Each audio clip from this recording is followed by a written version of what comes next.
"Grandma, have you seen the wedding photos my college fund paid for?" My granddaughter asked that question on Thanksgiving afternoon, and for a moment, I thought I had misheard her. At 68 years old, I've learned that sometimes conversations around a crowded family table can blur together. Children laugh, plates clatter, someone talks over someone else. But not this time. This time, every word landed with perfect clarity. The room went silent. Not gradually, not awkwardly, instantly. 1 second there had been chatter and the smell of roasted turkey filling the dining room. The next, it felt as if all the air had been pulled from the house. I looked up from my plate and saw something that made my stomach tighten. My son Ryan froze with his fork halfway to his mouth. My daughter-in-law Vanessa lowered her eyes. Across the table, her mother Linda suddenly became very interested in her glass of iced tea. Nobody answered Grace's question. Nobody even looked at her. They looked at each other. And in that moment, I knew something was wrong. Very wrong. "What college fund?" I asked. My voice sounded calm, but my heart had already started beating faster. Grace blinked. "My college fund," she said. "The $80,000. She laughed nervously and looked around the table. "You know, the money everyone keeps talking about." Ryan cleared his throat. "Grace, honey, maybe this isn't the time." "Why not?" she asked. "I was just telling Grandma about Aunt Melissa's wedding." Vanessa's younger sister had gotten married 6 months earlier at a luxury beachfront resort in Florida. The wedding had been extravagant. White roses flown in from California, a ballroom overlooking the ocean, a live band, fireworks over the water after sunset. At the time, I remembered thinking the Brooks family must have been doing much better financially than I realized. Linda had spent months showing off photographs online. Every detail looked expensive. Every detail looked carefully designed to impress. "What does Melissa's wedding have to do with your college fund?" I asked. Grace frowned. "Wait, nobody told you." The silence that followed felt heavier than anything I'd experienced in years. I watched Ryan rub the back of his neck. Vanessa shifted in her chair. Linda stared at the tablecloth. Even Charles Brooks, who never seemed uncomfortable about anything, suddenly found a reason to leave his seat and refill his coffee. Grace looked confused now. I thought everybody knew. "Knew what?" I asked quietly. She hesitated. "Well, Mom told me Aunt Melissa couldn't have afforded the wedding without using the college money temporarily. She said it was an investment and that everything was replaced afterward." My hands became very still. I set down my fork carefully. "What college money?" I repeated. Grace's smile disappeared. "The college account. The one Grandpa and you started when I was a baby. For 18 years, I had contributed to that account. Every month, every birthday, every Christmas. After my husband passed away, I continued adding to it because he had always believed education was the greatest gift we could leave behind. $80,000. 18 years of discipline. 18 years of sacrifice." I stared at my granddaughter, trying to understand what she was saying. "Grace," I said slowly, "that money has never been used." She looked at me with genuine confusion. Of course it was. Across the table, Vanessa suddenly stood. "I think we're all misunderstanding something." Her smile appeared too quickly, too perfectly. The kind of smile people wear when they're trying to keep a situation under control. There's probably some confusion about the details. But I wasn't looking at Vanessa anymore. I was looking at Ryan. My son could never hide his emotions well. Not when he was 6 years old. Not when he was 16. Not now. And what I saw on his face chilled me more than anything Grace had said. Guilt. Not confusion. Not surprise. Guilt.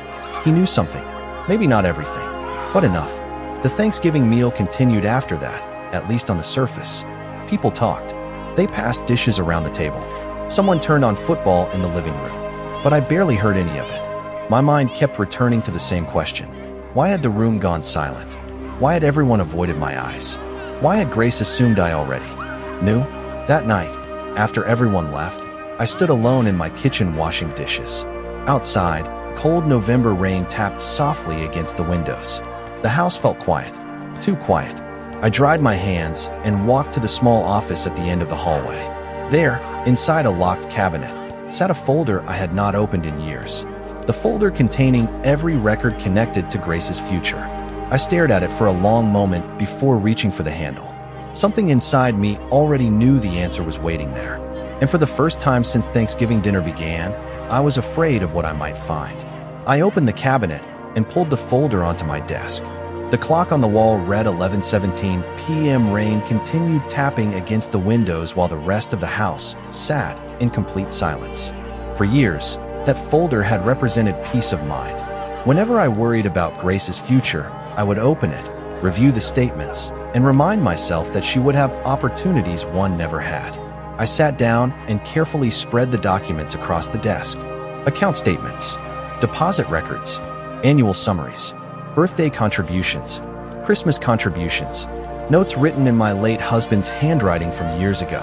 Looking at those pages felt like opening a family photo album. Every document carried a memory. I remembered working extra hours at the library after my husband passed away. I remembered skipping vacations. I remembered driving my old sedan for nearly 15 years because I preferred putting money into Grace's future instead of replacing a car that still worked. Month after month, year after year, the account grew. Not because I was wealthy, because I was determined.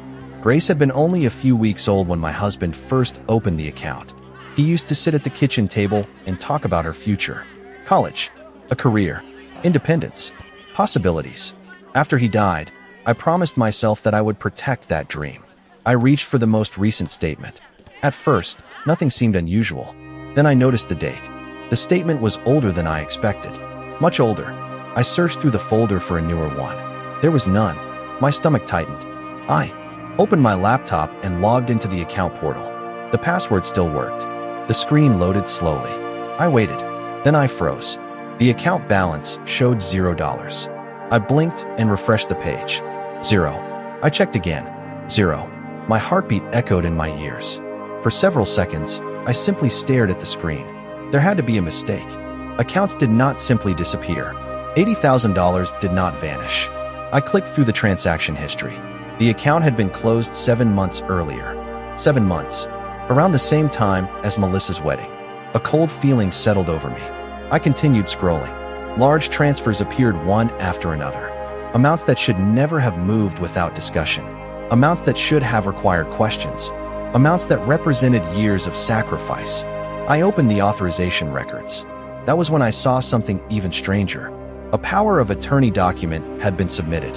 I leaned closer to the screen. My name appeared on the form. So did my signature. Except it was not my signature. It looked similar at first glance, but I knew every curve of my own handwriting. This signature hesitated where mine flowed naturally. Letters were shaped incorrectly. Tiny details most people would never notice. I noticed. My hands became very still. Someone had submitted paperwork in my name. Someone had accessed an account intended for my granddaughter. Someone had done it months ago while smiling across holiday tables and family dinners. I sat back in my chair and looked out the dark window. Memories from Thanksgiving replayed inside my mind. Ryan avoiding eye contact. Vanessa speaking too quickly. Linda refusing to meet my gaze. Grace assuming everyone already knew. One by one, the puzzle pieces began sliding into place. I did not cry. I did not panic. I did not call anyone. Instead, I printed every record I could find and placed them neatly into a new folder. Then I wrote a single name on the front cover. Vanessa Carter. When I finally turned off the desk lamp, it was nearly 2 in the morning. I knew only one thing for certain. By the time this was over, I was going to learn exactly where every dollar had gone. The next morning, I woke up after only a few hours of sleep.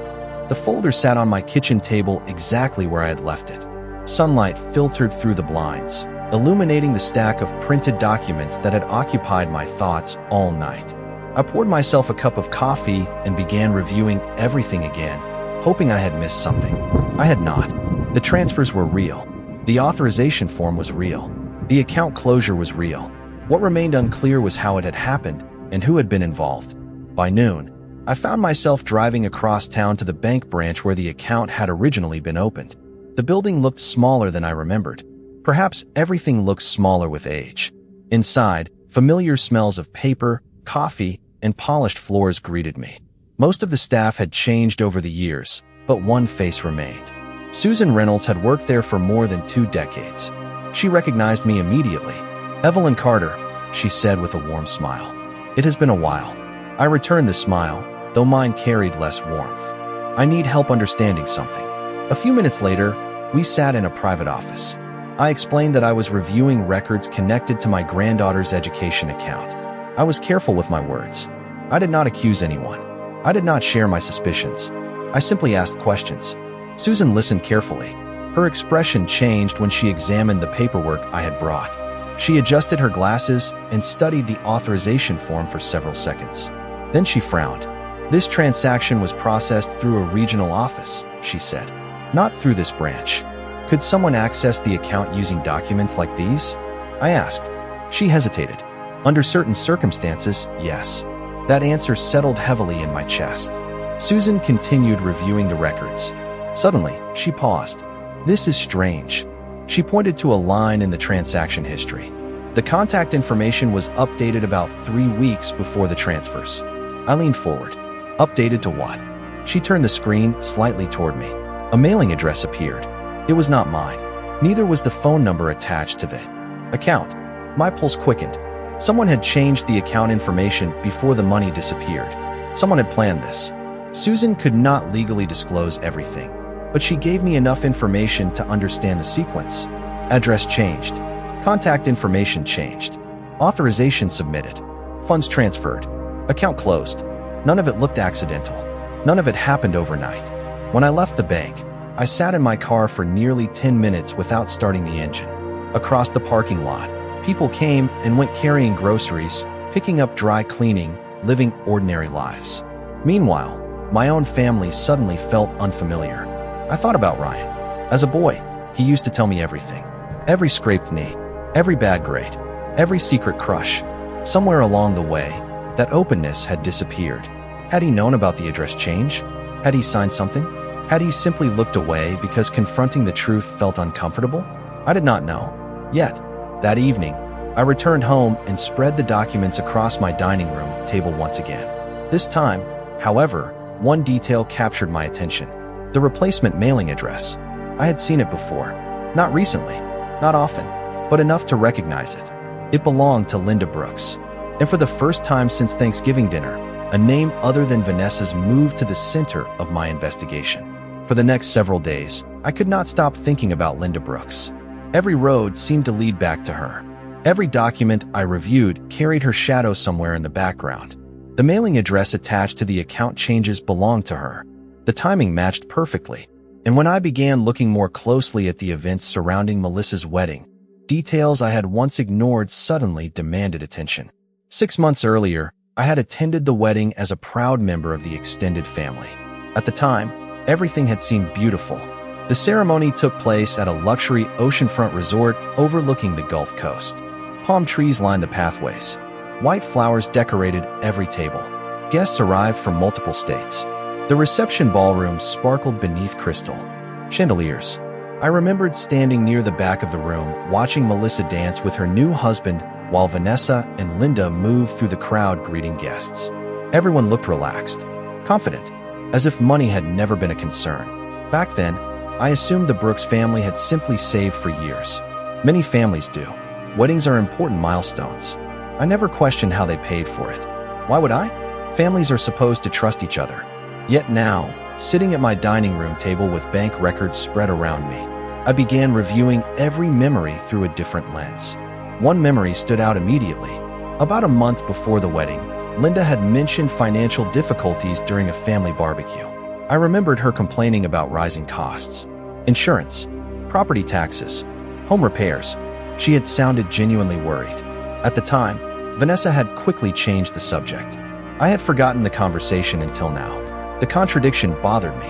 A family struggling with routine expenses does not usually host a wedding that looked like something from a magazine cover, unless something changed, or someone helped. I opened my laptop and searched through old social media posts. Melissa had documented nearly every step of the wedding planning process. Venue tours, catering tastings, floral arrangements, designer invitations. The timeline matched the account transfers almost perfectly. Each expensive decision appeared shortly after another large withdrawal. Coincidence was becoming harder to believe. One evening, I decided to call an old friend named Carol. She had known Linda for years through local community events. I kept the conversation casual. I did not mention the account. I did not mention the investigation.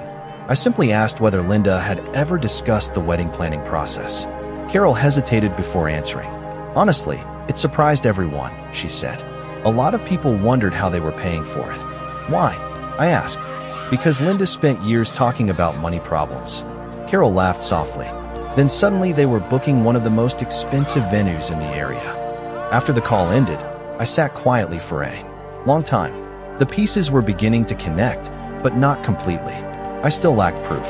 Suspicion was not enough. Family disagreements fueled by assumptions could destroy relationships forever.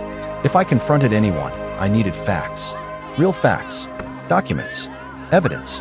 Not feelings. Not guesses. The following morning, I reviewed the account records again. This time, I focused on the transfer destinations.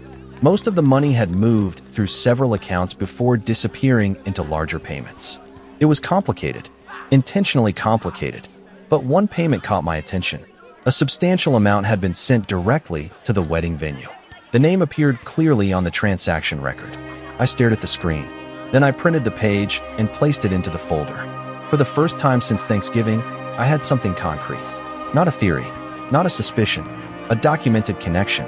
As I closed the folder that night, I realized something important. Vanessa might have helped move the pieces. Ryan might have looked the other way. But the center of this story was beginning to look less like my daughter-in-law and more like her mother. And I had a feeling Linda Brooks was hiding far more than anyone realized. The discovery of the payment to the wedding venue changed everything. Until then, I had been following possibilities. Now I was following evidence. The difference mattered. Evidence does not care about opinions. It does not bend to family loyalty. It simply exists. For the next week, I became more patient than I had ever been in my life. I did not confront Ryan. I did not call Vanessa. I did not speak to Linda. Instead, I watched. I listened. I gathered information one piece at a time. Every evening, I sat at my dining room table with a yellow legal pad and organized the timeline. Date changes, account updates, transfers, wedding deposits, vendor payments. The more organized the information became, the clearer the picture looked. One detail continued to bother me. Someone had submitted documents using my identity. That required confidence. It required planning. It required the belief that nobody would ever look closely enough to question it. I kept returning to the same question. Why had they been so certain they would never be caught? A few days later, an unexpected opportunity arrived. Grace called and asked if I wanted to have lunch with her. We met at a small cafe near her community college campus. She looked tired. The excitement she usually carried around her future seemed dimmer now. We talked about classes, friends, and her plans after graduation. Eventually, the conversation drifted toward the wedding. I kept my voice casual. You mentioned that your mother told you the money was only borrowed temporarily. Grace nodded. That is what she always said. Did she ever explain how it would be replaced? Grace stirred her iced tea and frowned. Not really. Every time I asked, she said everything was under control. Then she paused. Actually, there was one argument. I remained silent. People often reveal the most important information when they do not feel pressured. About 4 months ago, I overheard Mom and Grandma Linda talking in the kitchen, Grace said. They thought nobody was listening. My attention sharpened immediately. What did you hear? Not much. Just a few sentences. She looked down. Grandma Linda said they needed more time before anyone started asking questions. For a moment, neither of us spoke. The noise of the cafe seemed to fade into the background. More time. Not repayment. Not resolution. More time. The phrase lingered in my mind long after lunch ended. That evening, I added the conversation to my growing timeline. Then I noticed something else. The account closure had occurred 7 months earlier. Grace's questions had started 4 months earlier. That meant concerns had already begun surfacing inside the family. Someone knew the story was becoming harder to maintain. Someone was worried. The next morning, I received a phone call from Susan at the bank. Her voice sounded cautious. I cannot discuss account details, she said carefully. But I wanted to let you know that I found something unusual in archived correspondence. I listened closely. There were multiple requests for account information sent from the same mailing address over a period of nearly 2 years. My grip tightened around the phone. Nearly 2 years. This had not been a sudden mistake. It had been a long-term effort. A long-term effort connected to Linda's address. After the call ended, I walked to the window and stared out at the quiet street. Children rode bicycles. Neighbors walked their dogs. Everything looked normal. Yet beneath the surface of my own family, something very different had been unfolding. For the first time, I began to suspect that the missing money was only part of the story. The real secret might be how many people knew about it before I did. The realization stayed with me for days. The missing money was important, but the growing number of people who appeared to know about it felt even more disturbing. Money could be replaced. Trust was much harder to recover. I spent the next week paying closer attention whenever family members interacted. Christmas was approaching, which meant more phone calls, more invitations, and more opportunities to observe. I accepted every invitation that came my way, not because I wanted company, because I wanted answers. One Sunday afternoon, Ryan invited me over for lunch. It had been several weeks since Thanksgiving, and this was the first time we had been alone together.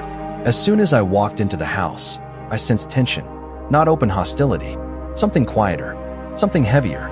Ryan greeted me warmly, but his smile looked forced. Vanessa was unusually cheerful. Too cheerful. The kind of cheerful that feels rehearsed. During lunch, I mostly listened. Vanessa talked about holiday shopping. Ryan discussed work. Everything sounded normal on the surface. Yet every time Grace's future came up, both of them seemed eager to change the subject. Eventually, Vanessa excused herself to answer a phone call. The moment she left the room, silence settled between Ryan and me. I looked at my son, really looked at him. He appeared older than I remembered. Tired. Worried, carrying something he could not put down. "Ryan," I said softly. He glanced up. "Yes. Is there something you need to tell me?" The color drained slightly from his face. Only for a second. Then he forced a smile. "What do you mean?" I did not answer. Immediately, I simply held his gaze. For years, that had always worked when he was young. Eventually, he would tell the truth because he hated disappointing people. This time was different. He looked away first. "Everything is fine, Mom." Fine. Such a simple word. Such a dishonest one. I nodded and changed the subject. There was no point pushing further. Not yet. People reveal more when they think they have escaped suspicion. Later that evening, after I returned home, my phone rang. It was Grace. She sounded upset. "Grandma, can I ask you something?" "Of course." There was a pause. "Do you ever feel like people are hiding things from you because they think they are protecting you?" The question caught me off guard. "Why do you ask?" Another pause. I overheard Mom and Dad arguing. I sat down slowly. "What did you hear?" "Not much. Just a few words." Her voice dropped. "Dad kept saying this had gone too far." My heart skipped a beat. "And your mother?" "She said there was no point telling anyone now because it would only make things worse." After the call ended, I added another note to my timeline. "Dad kept saying this had gone too far." The sentence echoed in my mind. It was not the language of someone completely unaware. It was the language of someone trapped inside a situation he no longer controlled. For the first time, I began separating the players in my mind. Linda appeared to be driving events. Vanessa appeared to be protecting them. Ryan appeared to be carrying guilt. And Grace remained completely unaware of the full truth. The next morning, I opened the folder again. As I reviewed the documents, one detail suddenly stood out. A series of account information requests had occurred nearly 2 years before the money disappeared. 2 years. That meant planning had begun long before Melissa's wedding was announced. Long before deposits were paid. Long before anyone discussed venues or guest lists. Whatever happened had not started as a desperate decision. It had started as an idea. And somewhere along the way, that idea became a plan. Once I accepted that this had been planned long before the wedding, my approach changed. I stopped looking for explanations and started preparing for answers. The folder on my dining room table had grown thicker with every passing week. Bank records, transaction histories, notes from conversations, dates, timelines, patterns. What began as a suspicion had become a documented sequence of events. Yet one thing remained missing. I needed someone who could examine everything objectively. Someone who had no emotional connection to the family. Someone who would focus only on facts. That was how I found myself sitting across from James Whitmore on a cold January afternoon. James had spent years handling financial disputes and estate matters. He came highly recommended by a friend from church. His office was modest but organized. Shelves filled with neatly labeled files lined the walls. When I placed the folder on his desk, he looked at it and raised an eyebrow. "That is quite a collection." "I have had a few weeks to prepare," I replied. He spent nearly an hour reviewing documents while I sat quietly across from him. Occasionally, he asked a question, a date, a name, a relationship. Nothing dramatic, nothing emotional, just facts. Finally, he leaned back in his chair. "You have done more work than many investigators I have met. Is there enough?" I asked. He folded his hands. "There is enough to raise very serious questions." I felt both relieved and disappointed by the answer. Serious questions were not the same as certainty. James seemed to understand my reaction. "The strongest part of your file is the timeline," he explained. "The account changes, the address modifications, the authorization documents, the transfers, and the wedding payments all connect logically." He paused. "But there is something else that concerns me." "What?" "The number of people who appear to have known something was wrong." His words echoed the conclusion I had slowly reached on my own. James continued, "When situations like this remain hidden for months, it is rarely because one person keeps a secret. It usually involves several people choosing not to ask questions." I thought about Ryan, about Vanessa, about the conversations Grace had overheard, about Thanksgiving dinner. The silence around that table suddenly seemed even more significant. Before I left, James gave me unexpected advice. "Do not confront anyone yet." I nodded.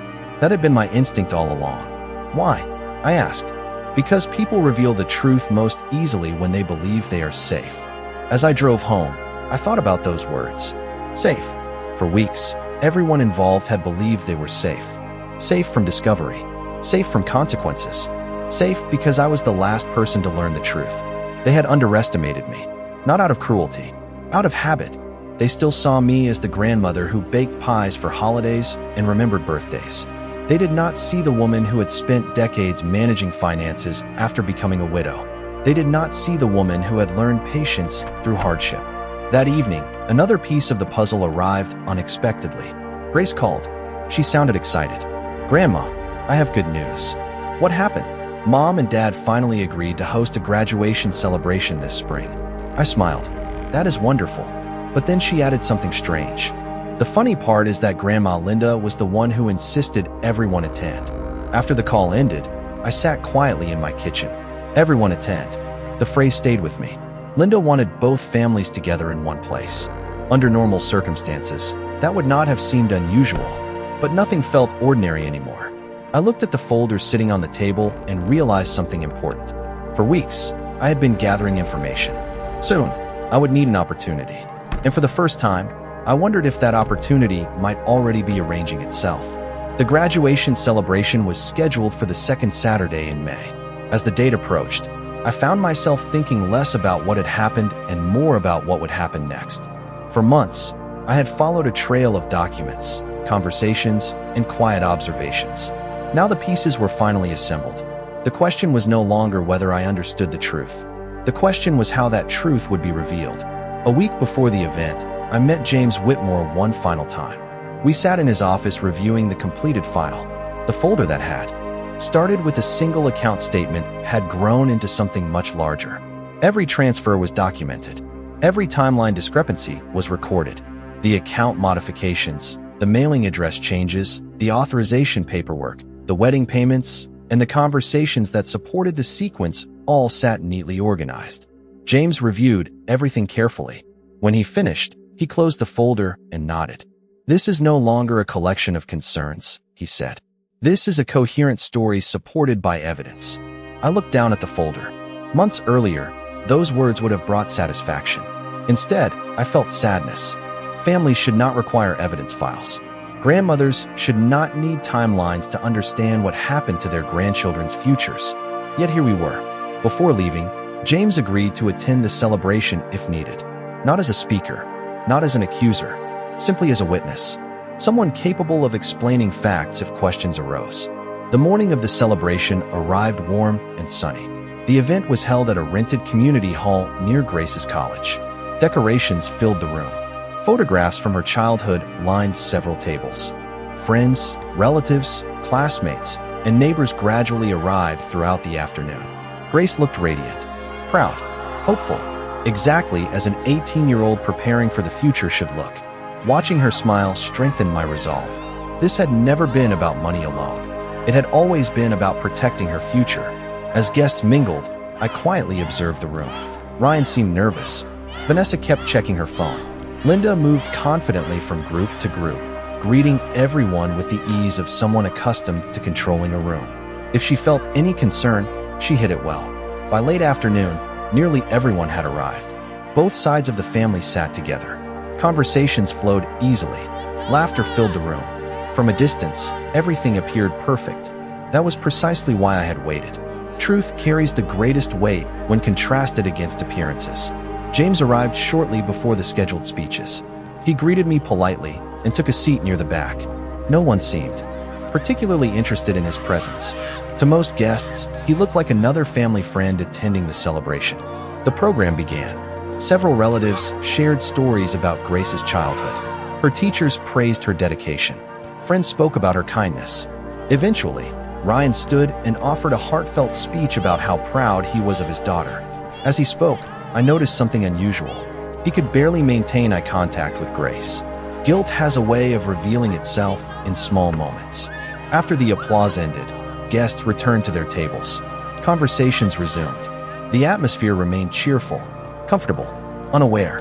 Then Grace approached me with a smile and wrapped her arms around my shoulders. "Thank you for always believing in me, Grandma," she whispered. I hugged her tightly. For a brief moment, I considered staying silent forever. It would have been easier, simpler, less painful. But silence was what had allowed everything to happen in the first place. As Grace returned to her friends, I looked across the room at Linda, Vanessa, and Ryan. Then I looked toward James. He gave a slight nod. The folder rested beside my chair. Months of questions sat inside it. Months of hidden truths. And before the afternoon ended, every person in that room was going to learn exactly what had been buried beneath the surface of our family. When the final round of applause faded, I stood slowly and reached for the folder beside my chair. The room remained cheerful. Guests chatted comfortably. Plates and glasses clinked softly across the hall. Nobody realized that the afternoon was about to change. I walked to the front of the room and thanked everyone for attending. A few people smiled and nodded. Grace looked pleasantly surprised. Ryan immediately looked uneasy. Vanessa's expression tightened. Linda remained calm. For the moment. "Before we finish today," I said, "there is something important I would like to share with the family." The room gradually grew quieter. I opened the folder and placed several documents on the table beside me. No dramatic gestures, no raised voice, just paper. Facts rarely need assistance. Several months ago, I continued, I discovered that Grace's education account had been emptied and closed. A murmur spread through the room.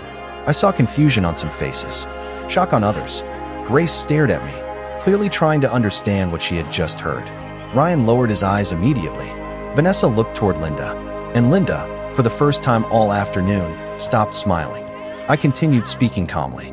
I explained the account changes, the modified contact information, the authorization documents, the transfers, the payment records connected to wedding expenses. Then I invited James Whitmore to join me. He stepped forward and reviewed the documentation in clear, professional language. No accusations, no emotional statements, only timelines and records. The room became completely silent. Every person present could see the same pattern. Every person could follow the same sequence. Facts have a way of speaking for themselves. Grace looked back and forth between her parents as understanding slowly settled across her face. "Dad?" she whispered. Ryan closed his eyes briefly. When he opened them again, they looked tired, older somehow. "I knew some of it," he said quietly. His words seemed to drain the remaining air from the room. Vanessa immediately looked down at the floor. Nobody interrupted. Nobody argued. After months of silence, the truth no longer required force. It simply occupied the room. Ryan admitted that concerns had been raised long before the account disappeared. He admitted that he had asked questions. He admitted that he had accepted explanations he should not have accepted. His voice shook with regret. Across the room, Linda remained motionless. Eventually, she attempted to defend the decisions as temporary solutions, plans that were supposed to be fixed later, arrangements that had become more complicated than expected. But even she seemed to hear how weak those explanations sounded. Temporary solutions do not last months. Honest mistakes do not require hidden addresses and altered paperwork. The room understood that. More importantly, Grace understood it. Tears filled her eyes, but she remained remarkably composed. She looked at me. You kept fighting for me, didn't you? I nodded. Always. For a moment, nobody spoke. Then I said the words that had lived in my heart for months. The money was never the worst part. Several people looked confused. I turned toward Grace. What mattered most was your future. The account represented opportunities, choices, independence. Someone took more than dollars. They took away trust. Complete silence followed. No one disagreed. No one could. In the weeks that followed, attorneys and financial institutions became involved. The documentation proved invaluable. Funds were gradually recovered through agreements and corrective actions. The process was not quick, but it moved forward. More importantly, Grace's educational plans remained intact. She continued preparing for college exactly as her grandfather and I had always hoped. Some relationships survived. Others did not. Trust, once broken, rarely returns in its original form. Yet despite everything, I found peace. Not because I won. Not because anyone lost. I found peace because the truth finally stood where silence used to be. On the day Grace left for college that fall, she hugged me tightly before loading the last box into her car. "Grandma," she said, smiling through tears, "you gave me my future back." And as I watched her drive toward the life she had worked so hard to build, I realized that was the only outcome that had ever truly mattered.